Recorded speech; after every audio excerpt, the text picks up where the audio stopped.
sabe o que eu queria te perguntar? A primeira coisa é, por que padre? Por quê? Eu sei que essa resposta até talvez seja psicológica ou filosófica, mas por que você olhou e falou, cara, medicina não, padre? E olha, você já começou a responder uma coisa. Era medicina sim. Era mesmo? Era. Eu fiz vestibular, passei para um vestibular de medicina e não entrei na faculdade. Foi a maior decepção da minha família. Até os 18 anos eu nunca tinha pensado em ser padre. Até os 18 anos eu sempre fui um cristão medíocre. Eu sou de uma cidade do interior de Minas, né? E uma cidade do interior, o que você faz no final de semana? Você vai à missa, porque geralmente você vai à missa, depois tem um cinema na praça e tal. Isso, eu sempre fui uma pessoa que fiz isso. Com pais católicos. Com pais católicos e tal. A gente, você ia na igreja toda semana? Ia porque é um programa do final de semana. Sim. Programa de final de semana. Então você era uma pessoa muito religiosa? Não, não era uma pessoa muito religiosa. Foi coroinha? Não fui coroinha. Participava de grupo de jovens? Não participava de grupo de jovens. Por isso que eu digo, eu era um cristão medíocre, mediano. Você era um cristão igual a... Todo mundo. E você... Quando você era pequenininho, você queria ser padre? Não, de jeito nenhum, não queria ser padre. De jeito nenhum. Estudava num colégio, na minha cidade tinha 2 colégios. Um colégio era um colégio católico, outro colégio era um colégio presbiteriano, que é o fundador do Mackenzie aqui em São Paulo, Benjamin Honeycutt. Então, eram 2 colégios. Então, geralmente era assim, os católicos estudavam nos colégios católicos, os protestantes, né, presbiterianos estudavam.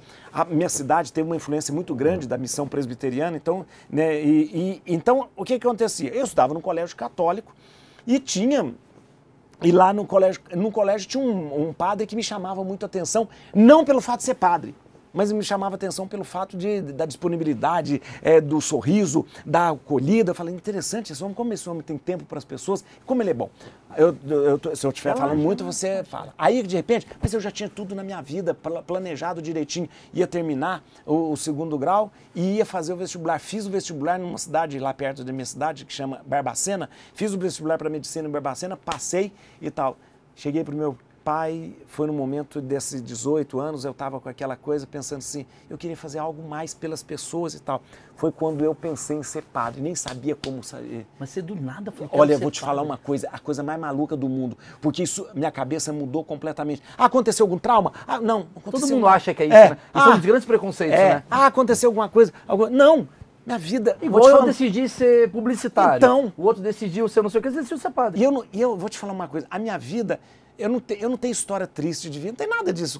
Minha vida era uma vida muito boa, na verdade. Olha, meu pai era uma pessoa, meu pai sempre foi um homem, ele era prefeito da cidade, imagina, uma liderança política na cidade. Ele era prefeito da cidade, liderança política. E além Qual cidade, desculpa? Lavras, em Minas Gerais, uma cidade universitária. Seu pai era prefeito de Lavras, uma cidade universitária. Então, quer dizer, você tinha então acesso, de certa forma, ao poder no sentido de... Era conhecido.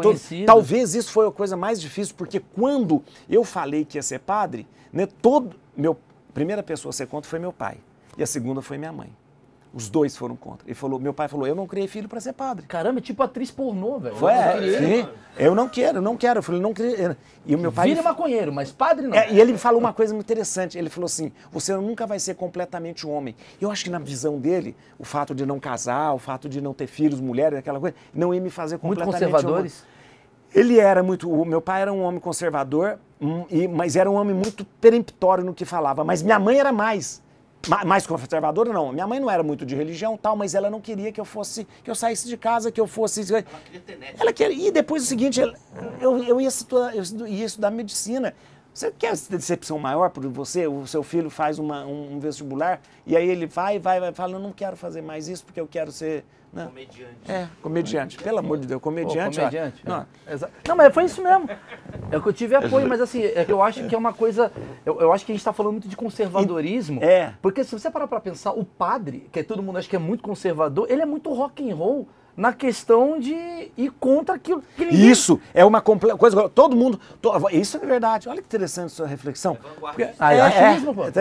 Olha que interessante. Porque todo mundo, geralmente você tem uma família, mas você organiza. Vai ser advogado, vai ser médico, aquela coisa toda. Isso é o tradicional. E de repente, e na minha família, assim, eu tenho um irmão que tem 2 advogados, o outro é agrônomo, um é agrônomo, 2 advogados. Tal. Meu pai brincava, depois ele falava... Depois que ele aceitou, ele falava às vezes com um tom mais ácido, ele falava assim, porque eu tenho dois irmãos advogados, um que é que é agrônomo, e eu que fiquei padre. E ele falava assim, meu pai é falecido, mas ele falava assim, quando as pessoas perguntavam, ele falava assim, eu tenho na minha família, tenho 2 ladrões, um bobo e um pedidor de esmola.